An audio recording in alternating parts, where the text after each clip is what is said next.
Social media पर जैन समाज के सबसे लोकप्रिय जैन न्यूज चैनल महालक्ष्मी की ओर से खास बात करते हुए सादर जैन शुरू करते हैं आज की बात। हम नहीं कहेंगे आपसे कि आप चमत्कार को नमस्कार करें, कभी नहीं करें चमत्कार को नमस्कार, पर हाँ बार बार कहेंगे इस बात को कि आपका नमस्कार इतना श्रेष्ठतम हो कि उससे हर बार चमत्कार हो।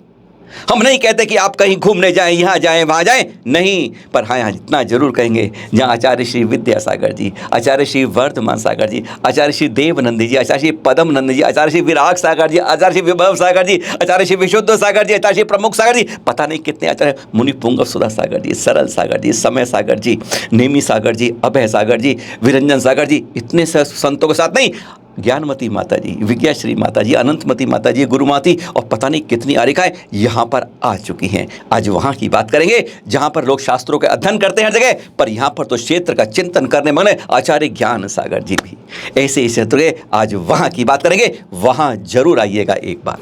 आज चैनल महालक्ष्मी आपको वहाँ लेकर जा रहा है जहाँ पर चमत्कारों की मूसलाधार बरसात होती है। विश्वास कीजिए न कीजिए, पर एक बात को गांठ बांध दीजिएगा। हम पुरानी कोई बात नहीं करेंगे 100 साल पहले ऐसा हुआ, 50 साल पहले वो नहीं, हम अभी 2-3 साल की बात करते हैं आपसे। छोटी बड़ी बीमारी नहीं कि कुछ हो गया हो गया, हम बात करें सबसे बड़ी भयंकर बीमारी जिसका नाम लेते ही हालत खराब हो जाती है, कैंसर। 3 साल के अंदर हम बता देते हैं, सुधा जैन जी, वीणा जैन जी, अचिंत्य जैन जी, ब्रेन ट्यूमर, मस्तक पर कैंसर, चेस्ट पर कैंसर, ये थे लाइलाज जब डॉक्टरों ने हाथ उठा लिए थे। यहाँ पर अनुष्ठान से ठीक होकर जा चुके हैं जनाब, प्रमाण है हमारे पास। जिस दिन आपसे कर रहे हैं बात, तब सागर के दंपति आए हुए हैं यहाँ पर, और पता क्या है, बरसों से अपनी गोद भरने की इच्छा कर रहे थे, हर चीज़ भूल गए थे और गोद भराई पर यहाँ पर अनुष्ठान कर रहे हैं। अनेकों की आंखों की रोशनी आ चुकी है। हम किसी जैन की बात करें, अरे अजैन गांव के वालों से पूछिए तो हैरान हो जाएंगे, एक एक सुनाएगा, 2 सुबह से शाम तक गुनगाते रह जाएंगे आप। एक बार की बात है, पड़ोस में यहाँ पर सबसे बड़ा परिवार है पाल परिवार। डकैत आ गए, चंबल की तरह डकैत है, बंदूक के साथ धड़ाधड़ गोलियां शुरू हो गई। पर जयपाल जो से बड़े हैं उनको विश्वास है कि मेरी दीवार जिस भगवान की मूर्त से लग रही है वहां पर मेरी गोलियां कुछ असर नहीं करेंगी, और हैरान हो जाएंगे आप। इतनी गोलियां बरसी पर किसी को लगी नहीं, और एक लठ के बदले पर गांव वालों ने उन सबको, बंदूकधारी डकैतों को दबोच डाला था। आज गांव का बच्चा बच्चा, इसको गिनती मत करते रहिए, बहुत गिनते रहेंगे। अरे आप सब पका रहे हैं, घबरा रहे हैं जगह का नाम सुनने के लिए, हाँ हम जगह का नाम भी बता रहे हैं, घबराइए मत। ललितपुर है, उसके पास जाते, हाँ सीधा कहीं आपसे उत्तर प्रदेश और मध्य प्रदेश के बॉर्डर पर है। इधर कहीं उत्तर प्रदेश वाले हमारा है, उधर कहीं हमारा है, ऐसा नवागढ़ तीर्थ बड़ा न्यारा है। दुनिया का एकमात्र अतिशय क्षेत्र, अनोखा क्षेत्र है, बहुत अनोखा। पर पहले कहां पर है, किसके पास है, किससे दूर है, हम जानते हैं ब्रह्मचारी निशांत भैया जी, जरा सुनिए जरा उनसे, लोकेशन कहाँ है इसकी खास। बुंदेलखंड मध्य प्रदेश एवं उत्तर प्रदेश के कई जिलों से मिलकर बना है, और इसमें प्रमुखता से ललितपुर जिला, जिसमें 12-13 क्षेत्र अच्छे क्षेत्र हैं। इसी प्रकार टीकमगढ़, सागर में बहुत क्षेत्र अच्छे क्षेत्र हैं। ललितपुर से यदि हम चलें तो महरौनी, मड़ावरा होकर नवागढ़ होते हुए हम फलोहरी बड़ागांव क्षेत्र द्रोणगिरी तक पहुंच सकते हैं। इसी प्रकार यदि हम टीकमगढ़ से यात्रा शुरू करते हैं तो पपोरा जी, फलोहरी बड़ागांव, नवागढ़ होते हुए द्रोणगिरी जा सकते हैं। यदि हम ललितपुर से यात्रा शुरू कर रहे हैं तो देवगढ़ है, चंदेरी है, थुबंजी है, इसकी वंदना करते हुए हम महरौनी होकर, बानपुर होकर टीकमगढ़, पपोरा, नवागढ़ की वंदना कर सकते हैं। अब आप सोचेंगे हम जहाँ की बात करिए, नवागढ़ तीर्थ की बात करें तो अतिशयकारी है प्रतिमा अरहनाथ भगवान की, और कोई अतिशय तीर्थ नहीं है अरहनाथ भगवान का, इसलिए अनोखा है, बहुत अनोखा है, बता रहे हैं आपको। पर यह प्रतिमा आई कैसे, बहुत रोचक कहानी है। आज की तरह इस तरह सामान 3-4 किलोमीटर का सरल नहीं था। बेआबान जंगल, घना जंगल, अंधेरा डाला, जहाँ रात को कोई शाम के बाद जा नहीं था। दिन में एक दिन कारोबार की तरह दोस्तों के साथ मित्रों जा रहे थे। कौन? तब के प्रमुख प्रतिष्ठाचार्य डॉक्टर गुलाब चंद पुष्प जी, जानते हैं आप, प्रतिष्ठा में नाम है उनका, और हकीकत में बताएं रिश्ता लगता है, निशांत भैया जी के पिताश्री हैं। जा रहे थे, बात हम कर रहे हैं 1959 की। आप कहेंगे क्या है, 1959 वर्ष, जी हाँ। जाते जाते वो देखा कि आवाज़ आ रही है, नारियल फोड़ रहा है एक आदमी, इमली का बहुत बड़ा पेड़ है, और उस पर फोड़ रहा है और कह रहा है धन्यवाद हे गुरु। भगवान बोलो बड़बड़ा रहा है, समझ नहीं रहा क्या बोल रहे हैं। वो पास गए और पूछा भाई ये क्या है, यहाँ तो चारों तरफ कुछ है नहीं, पत्थर पत्थर दिख रहे हैं। उसने कहा नहीं नहीं, ये देव की जगह है। इस बार थोड़ा पुष्प जी हैरान, उन्होंने फिर ध्यान से चारों देखा, उन पत्थरों के बीच में ही उन्हें पता नहीं कितनी जैन प्रतिमाएं खंडित दिख गई। चौंक गए, खंडित प्रतिमाएं चारों तरफ ऐसी विरासत फैली है। एक बार रुक गए, कहा यहाँ खोदता हूँ। उसने मना कर दिया, नहीं हमारे देव नाराज हो जाएंगे। उस समय तो चल दिए, पर उसके बाद उनके गुलाब चंद पुष्प जी की नींद उड़ गई कि वहां पर कुछ है ऐसा रहस्य में जो इस तरह बार बार उनको बुला रहा है। हैरान हो गए, रात की नींद उड़ते हुए एक दिन फिर वो 4-5 दिनों को लेके गए। जानते हैं वह दिन था 8 अप्रैल 1959, दिन आज भी याद है। वह उस दिन गए, इमली का पेड़ हटाया। अब लगा उन्हें जैसे होता है कि क्या भावना बातें, पर आपको इतना बता दें, जब तक यह स्थिति चल रही थी वहां कोई आसपास जैन परिवार नहीं, अजैन परिवार वहां पर तब तक प्रतिमा अभी नहीं निकली है। उससे 50 सैकड़ों वर्षों तक लोग वहां पर आके पूजा करते, मनौती मानते। किसी की आंखों की रोशनी, किसी के पैर सही होते, कुछ होते, किसी की गायें कुछ नहीं दे रही, किसी का बीमार पड़ी है पशु, सब आके वहां मनौतियां मानते थे। ऐसी जगह वह बन गई थी। इमली के पेड़ के पास हटाया, खुदाई शुरू करी। 1 फुट, 2 फुट, 3 फुट, 4 फुट खुदाई चलती जा रही है और लग रहा है कि पुष्प जी को कुछ ना कुछ हो रहा है, क्योंकि उनके अंदर की भावनाएं कुछ बदल रही हैं, वातावरण में कुछ अलग लग रहा है। खुदाई करते करते 15 फुट नीचे पहुंच गए। एक चट्टान सी आ गई, कुदाल पर रुक गई, नहीं अब आगे बढ़ रही है। हैरान हुए, इतनी मेहनत कर ली, अब कुछ नहीं बढ़ रही चट्टान नीचे।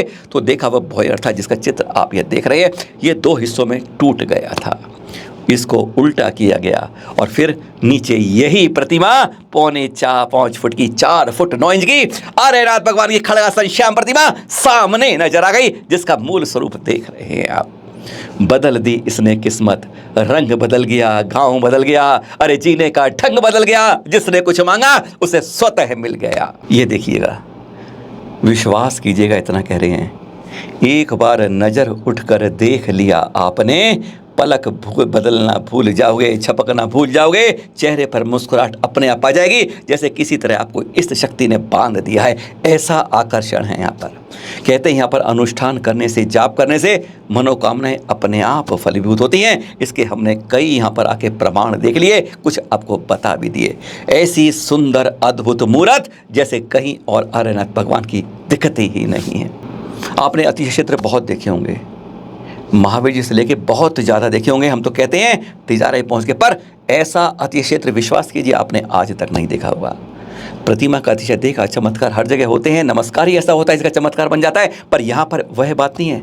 यहाँ का प्रागैतिहासिक भी कुछ है, पुरातन काल भी है, यहाँ पर प्राचीनता भी है और हर कुछ बहुत कुछ है। 3-4 किलोमीटर के दायरे में यहाँ पुरातत्व के अंदर जैन इतिहास, जैन पहाड़ियाँ, जैन गुफाएं, बहुत कुछ फैला हुआ है। आप हैरान हो जाएंगे यहाँ पर देखकर। 1000 वर्ष प्राचीन प्रतिमाएं, जब जिनका पंचकल्याणक हुआ, 5-6 हज़ार पुराने कुछ औजार और 5-6 लाख नहीं 10 लाख वर्ष के पाषाण के उपकरण ऐसे मिलते हैं। अरे आप पर आकर देखिए, शोध कीजिए, पहचानिए कि यह जैन धर्म से, श्रमण संस्कृति से कैसे जुड़े हुए हैं।